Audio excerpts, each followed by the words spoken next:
Buenos días y feliz sábado.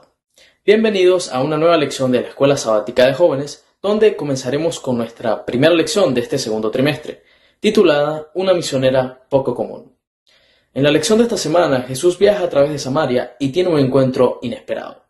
Se trata de una mujer que, aparte de ser samaritana, también estaba seguramente marginada por su propia comunidad. La costumbre de Jesús de adentrarse en las comunidades más rechazadas de la sociedad jamás se evidenció tanto como este encuentro único donde se sentó junto a un pozo y le pidió a la mujer samaritana que le diera agua para beber. Esta mujer no solo se convirtió en creyente, sino en una misionera activa a los pocos minutos de haber comenzado a conversar con Jesús. Bajo el influjo de su experiencia directa con Jesús, un pueblo completo de samaritanos se acercó para escuchar a Jesús directamente. Y después de ese encuentro se fueron convencidos de que habían conocido al Mesías.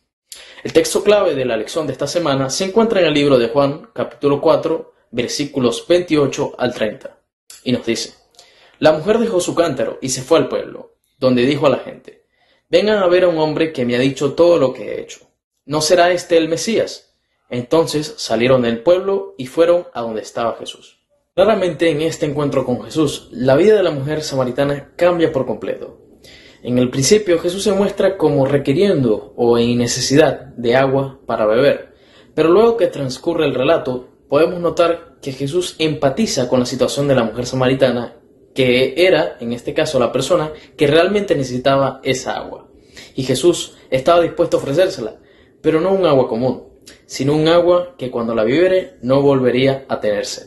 Cuando Jesús se sentó junto al pozo y le pidió a la mujer samaritana que le diera agua, estaba haciendo algo totalmente escandaloso. Como judío, se suponía que no podía hablar con nadie de Samaria. Como judío, se suponía que no podía hablar con una mujer a solas, y menos con una que había tenido 5 esposos, lo que tal vez también hacía que ella incluso fuera rechazada por miembros de su propia sociedad.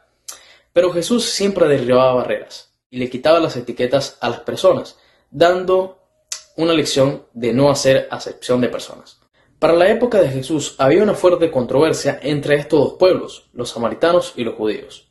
Los judíos creían que los samaritanos descendían de gentiles que habitaron la tierra después de la conquista asiria. Independientemente de su origen, los samaritanos adoraban al Dios de Israel, aunque con muchas costumbres y tradiciones que distaban de las que tenían los judíos. Eran considerados por la mayoría de ellos como personas de una clase inferior. Y los judíos del tiempo de Jesús evitaban cualquier relación con los samaritanos, como lo hacían con los gentiles. Claramente aquí Jesús también pasaba por este problema u obstáculo que determinaba el tiempo, de la que también tuvo que saltar o hacer caso omiso para poder alcanzar el alma de la mujer samaritana y así quitar cualquier tipo de prejuicio que se sostenía en ese tiempo. También podemos encontrar otros ejemplos similares en la Biblia, al caso de la mujer samaritana, tal como lo es en el libro de Marcos, capítulo 5, versículos 18 al 20, que nos dice: Al volver Jesús a la barca, el hombre que había estado endemoniado le rogó que lo dejara ir con él. Pero Jesús no se lo permitió, sino que le dijo: Vete a tu casa con tus parientes y cuéntales todo lo que el Señor te ha hecho, y cómo ha tenido compasión de ti. El hombre se fue y comenzó a contar por los pueblos de Decápolis lo que Jesús había hecho por él, y todos se quedaron admirados. Aquí podemos ver que también después el endemoniado, el que estaba antes endemoniado, daba ahora también testimonio de todas las maravillas que había hecho Jesús con él. Volviendo también con el caso de la mujer samaritana, la experiencia de esta mujer ilustra de manera vívida que no tenemos que ser necesariamente unos teólogos expertos o unos cristianos con larga experiencia para testificar de Jesús. Testificar es contar a los demás lo que hemos visto, escuchado, experimentado, e invitarlos a descubrirlo por ellos mismos. Los seres humanos solemos establecer límites para excluir y dividir a las personas. Jesús, por el contrario, se mostró interesado en incluirlas, en vez de excluirlas. Todos los que llegaban a conocerlo, incluso la mujer samaritana en el pozo, estaban calificados para hablarle a los demás acerca de lo que había hecho por él o por ella. Y lo mismo ocurre hoy. Si conoces a Jesús o si Él ha tocado tu vida de alguna manera, estás calificado para compartirlo con los demás. No tienes que saber necesariamente cómo predicar o dar estudios bíblicos, aunque estos dones, si los tienes, deberías aprovecharlos.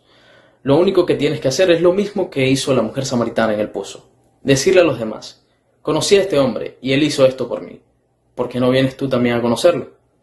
Y hasta aquí pues ha llegado nuestro repaso de la lección de escuela sabática. Espero que te haya sido de mucha ayuda para recordar esos puntos destacables de lo que hemos estudiado durante la semana. Y te animo también a seguir estudiando cada lección, que nos servirá para seguir creciendo en espíritu y en verdad.